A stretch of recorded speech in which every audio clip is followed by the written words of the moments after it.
Howdy folks, David from Stack. You are going to want to pay attention to this new feature because it's big. We've now given you the ability to estimate without drawings. Just type in the measured quantities for your takeoffs.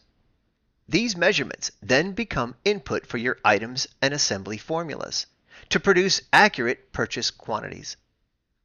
For any takeoff, you can type in the primary, secondary, and tertiary measurements. So, for an area takeoff, you can input the square feet, linear feet, and count. Your various items will use the relevant measurement as input to generate a purchase quantity. Now, let's say you finished a preliminary estimate this way, then suddenly got the plan set. You can simply go back to the drawings and start measuring. The estimate will then switch over to use the actual measured quantities.